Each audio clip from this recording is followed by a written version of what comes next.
ایک بار پھر مسترد کر دیا ہے اور یہ بوجھ وفاقی حکومت نے ایک مرتبہ پھر خود اٹھانے کا فیصلہ کیا ہے۔ حکومت کا موٹر سائیکل اور رکشوں کے لیے سستا ایندھن فراہم کرنے کا منصوبہ، مخصوص سبسڈی کے لیے وفاق نے صوبوں سے مالی تعاون کی درخواست بھی کر دی۔ حکومت نے کہا کہ صوبوں سے 154 ارب روپے مختص کرنے کو کہا گیا ہے۔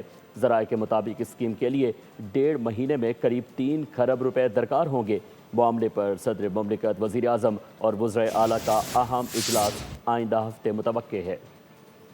مشرق وسطی کی کشیدہ صورتحال میں پاکستان امن کے لیے متحرک ہے۔ امریکی اخبار نے اعتراف کر لیا، دعویٰ کیا گیا کہ ایران امریکہ مذاکرات کے لیے فراز کے لیے پاکستان بھرپور کاوشیں کر رہا ہے۔ جرمن وزیر خارجہ بھی جلد اسلام آباد میں بڑی ملاقات کی پیشگوئی کر گئے۔ دنیا پاکستان کو امن کے دائی کے طور پر دیکھنے لگی۔ جنگ سے جھلستے مشرق وسطی میں پاکستان فائر فائٹنگ کا کام کر رہا ہے۔ امریکی اخبار نے انکشاف کر دیا، کہا قیام امن کے لیے پاکستان کی بھرپور سفارتی کوششیں جاری ہیں۔ پاکستانی قیادت عالمی رہنماؤں سے رابطے میں ہے۔ ان رابطوں میں تہران، ریاض، ابوظہبی، قاہرہ، استنبول اور برسلز کے اہم رہنما شامل تھے، جن سے امن کے قیام اور ممکنہ مذاکرات کے حوالے سے گفتگو کی گئی۔ امریکی اخبار نے دعویٰ کیا ہے کہ پاکستان کے رہنما امریکی صدر ڈونلڈ ٹرمپ اور ایرانی صدر مسعود پزشکیان دونوں کے ساتھ قریبی روابط رکھتے ہیں، جس کی وجہ سے پاکستان کو ایک مؤثر ثالث کے طور پر دیکھا جا رہا ہے۔ وزیر اعظم شہباز شریف، وزیر خارجہ اسحاق ڈار اور فیلڈ مارشل عاصم منیر مسلسل سفارتی رابطوں کے ذریعے خطے میں امن بحال کرنے کی کوششوں میں مصروف ہیں۔ دوسری جانب جرمن وزیر خارجہ یوہان ویڈفول نے بھی تصدیق کی ہے کہ امریکہ اور ایران کے درمیان بالواسطہ رابطے ہو چکے ہیں۔ اب براہ راست ملاقات کی تیاریاں جاری ہیں۔ ان کے مطابق دونوں ممالک کے نمائندوں کی اہم ملاقات جلد متوقع ہے، جو بظاہر پاکستان میں ہو سکتی ہے۔ امریکی اور صہیونی اتحاد کی جارحیت پر ایران نے جیسے کو تیسا دیا، اسرائیل پر کلسٹر بم برسا دیے۔ مشرق وسطی میں امریکی اڈوں کو نشانہ بنایا گیا۔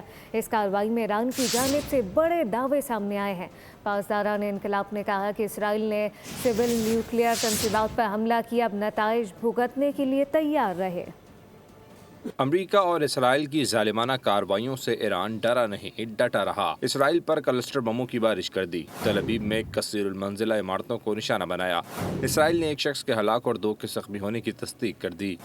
کویت میں امریکہ کے 6 بحری جہاز تباہ کرنے کا دعویٰ کیا۔ یہ حملے الشویخ بندرگاہ پر کیے گئے۔ ایرانی میڈیا کے مطابق 3 لڑاکا جہاز سمندر میں غرق ہو گئے، جبکہ 3 میں آگ لگ گئی۔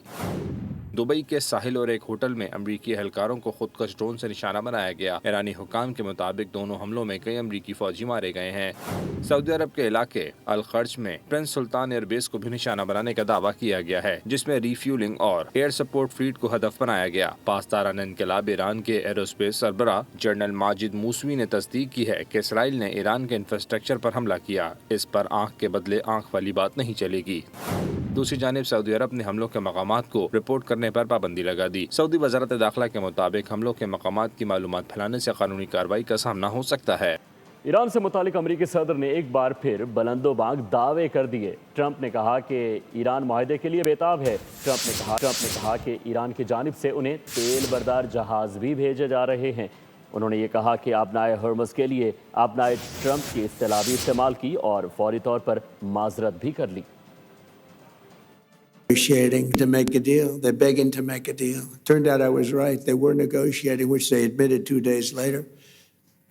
And in order to make up for their misstatement, they said, we're going to send you 8 ships of oil. And the following day I saw, this is 2 days ago, I saw on one of the networks, very strange, there were 8 ships of oil coming out of Iran. And then they actually said, we're going to add an extra 2. And they added an extra 2, so we had 10 ships. And then people realized we were actually negotiating. We're negotiating now, and it'd be great if we could do something, but they have to open it up. They have to open up the Strait of Hormuz. اسرائیل کے سر پر جنگی جنون سوار ہے، امریکہ کی بھی سننے کو تیار نہیں۔ صہیونی فوج نے ایران کی سول نیوکلیئر تنصیبات پر حملہ کر دیا۔ تہران میں رہائشی عمارت کو بھی ہدف بنایا گیا۔ اس کے علاوہ یونیورسٹی پر بھی بمباری کی گئی۔ امریکی صدر ڈونلڈ ٹرمپ کی جانب سے ایران کی توانائی تنصیبات پر حملے نہ کرنے کے اعلان کے باوجود